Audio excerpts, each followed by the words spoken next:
وہ واقعہ جو تاریخ پر انمٹ نقوش چھوڑ گیا۔ سابق صدر اور پاک فوج کے سابق سپہ سالار جنرل ریٹائرڈ پرویز مشرف ان خوش قسمت مسلمانوں میں سے ایک ہیں جنہیں اللہ کے گھر کعبہ شریف کی حفاظت کرنے اور اس کی حرمت پر اپنی جان کی بازی لگانے کی سعادت نصیب ہوئی۔ اس وقت کے میجر پرویز مشرف نے 1979 میں خانہ کعبہ پر قبضہ کرنے کی کوشش کرنے والے دہشت گردوں کے نرغے سے آزاد کرایا۔ پرویز مشرف مملکت خداداد اسلامی جمہوریہ پاکستان کے سابق صدر اور اس کی سرحدوں کے محافظ پاک فوج کے سابق سپہ سالار کی حیثیت سے یاد رکھے جائیں گے، مگر ان کا وہ کارنامہ جو ہر مومن کا خواب ہے، جس کی خواہش ہر مسلمان کی تمنا ہے، اس کے بارے میں بہت کم لوگ جانتے ہیں۔ 20 نومبر 1979 بروز منگل اسلامی سال کے پہلے مہینے محرم کی پہلی تاریخ تھی۔ خانہ کعبہ میں نماز فجر ادا کی جا رہی تھی۔ امام صاحب نے سلام پھیرا ہی تھا کہ کچھ حملہ آوروں نے ان کو گھیرے میں لے لیا اور لاؤڈ سپیکر اپنے قبضے میں لے لیا۔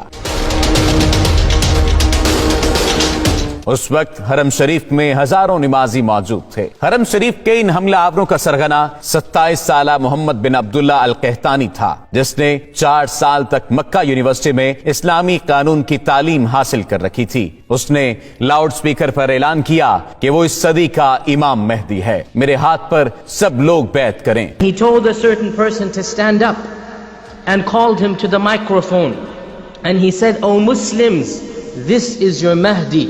Give bay'ah to him." Muhammad bin Abdullah al Qahtani 500 ساتھیوں سمیت خانہ کعبہ پر حملہ آور ہوا تھا اور حرم پاک میں داخل ہونے کے بعد تمام دروازے بند کر دیے۔ ہزاروں نمازیوں کو یرغمال بنا لیا۔ اس گمراہ کن ٹولے نے مقام ابراہیم علیہ السلام کے قریب جا کر اسلحے کے زور پر دہشت پھیلانا شروع کر دی، زبردستی لوگوں سے بیعت لینا شروع کر دی۔ کئی صدیوں کے بعد یہ پہلا موقع تھا جب خانہ کعبہ عام انسانوں کے لیے بند کر دیا گیا تھا۔ سعودی حکومت نے ان حملہ آوروں سے نمٹنے کے لیے اپنی فوج بھیجی جو بری طرح ناکام رہی۔ سعودی کمانڈوز حرم پاک میں داخل تک نہ ہو سکے تھے۔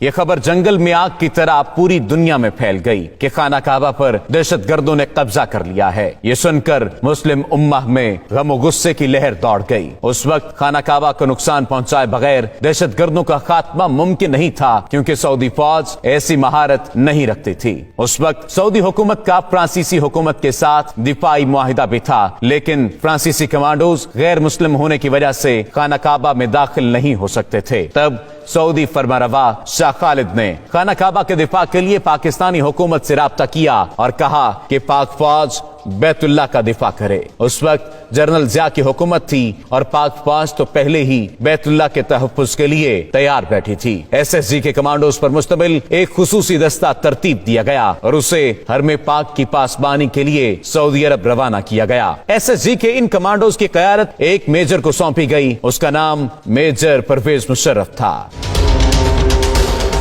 جب پاکستانی کمانڈوز کا یہ دستہ حرم پاک پہنچا تو اس وقت دہشت گردوں کے قبضے کو 1 ہفتہ ہو چکا تھا۔ پاک فوج کے کمانڈوز کا یہ ٹریڈ مارک ہے کہ یہ اپنے دشمن پر اتنی تیزی سے حملہ آور ہوتے ہیں کہ انہیں سنبھلنے کا موقع بھی نہیں دیتے۔ یہاں پر معاملہ کچھ مختلف تھا، کیونکہ بات خانہ کعبہ کی حرمت کی تھی۔ میجر پرویز مشرف کی قیادت میں SSG کے کمانڈوز نے حرم پاک کا کیمروں کی مدد سے جائزہ لیا۔ میجر پرویز مشرف نے دہشت گردوں کی پوزیشن کو مارک کیا اور حکمت عملی بنانا شروع کر دی۔ میجر پرویز مشرف نے سعودی حکام سے کہا کہ مسجد حرام کے صحن میں پانی چھوڑ دیا جائے اور کمانڈوز کو ہیلی کاپٹر کے ذریعے مسجد کی چھت پر اتارنے کی اجازت دی جائے۔ اجازت ملنے کے بعد SSG کے کمانڈوز کا اصل ایکشن شروع ہوا۔ ایک طرف مسجد حرام کی چھت پر کمانڈوز اترنا شروع ہوئے تو دوسری جانب خانہ کعبہ کے صحن میں کھڑے پانی میں میجر پرویز مشرف کے حکم پر کرنٹ چھوڑ دیا گیا۔ اس فوری اور غیر متوقع کارروائی کی وجہ سے دہشت گردوں کے ٹاپ شوٹرز غیر فعال ہو گئے اور